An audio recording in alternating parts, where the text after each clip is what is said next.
Hi, my name is Vanessa Moore, and today my tribute goes out to my dad.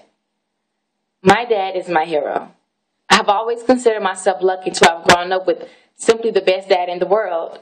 I knew it then, and even more, I know it now. My dad, Walter Ray Gibbs Sr., is the epitome of a true father. When I was 5 years old, he and my mother began to date. My mother already had 3 children, but my biological father at that time, and with lots of men, that's a no-go. But not with my dad. When my dad fell in love with my mother, he fell in love with us, the children, as well. My mother, being the great woman that she is and was, deserves to be with someone that's great. My dad was all of that and more to her, to myself, and to my family.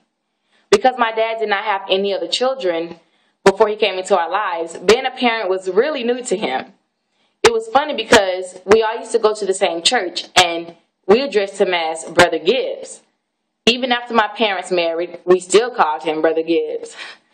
My mother didn't want to force us to call him Dad, so instead she made us all bowls of ice cream and she put it in the freezer after school, and she told us, when your dad gets home, whichever person calls him Dad first, get to eat the ice cream first.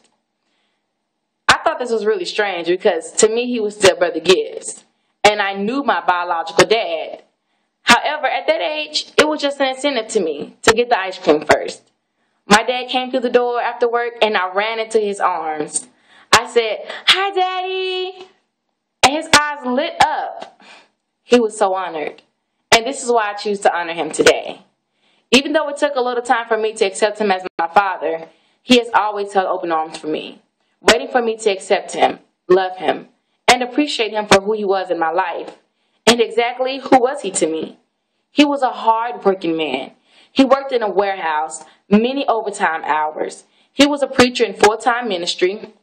He was an intellectual whom our church and our neighborhood communities esteemed highly. When he burped, he made a frog sound, which my mother never liked, but it humored us all the time. He was the one who picked us up from school anytime he could, and he brought us and our friends chips and juice. And we loved that. We didn't have much money, but he never stopped working hard for us, and we really didn't even notice. Unfortunately, my mom and dad ended up divorcing 10 years after they married. Yet he was still my father. When I turned 21, I married, had children, and I endured so much within my own marriage. And it was my father who helped me through. He never judged me. He understood. He helped me. He prayed. He let me know that he was always there for me. He taught me what love between a man and woman should look like.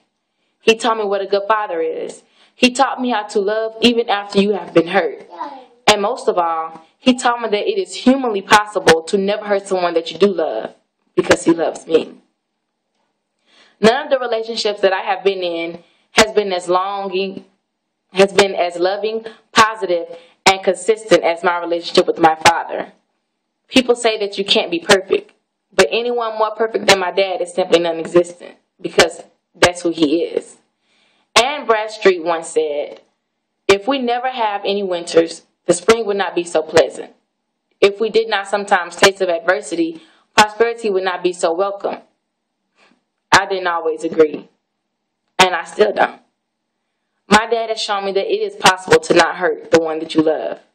A scripture that my dad follows faithfully is, "Be quick to listen, slow to speak, and slow to become angry." He is the kind of man that I want my sons to become. So this tribute goes out to you, Dad. I love you. You're the best.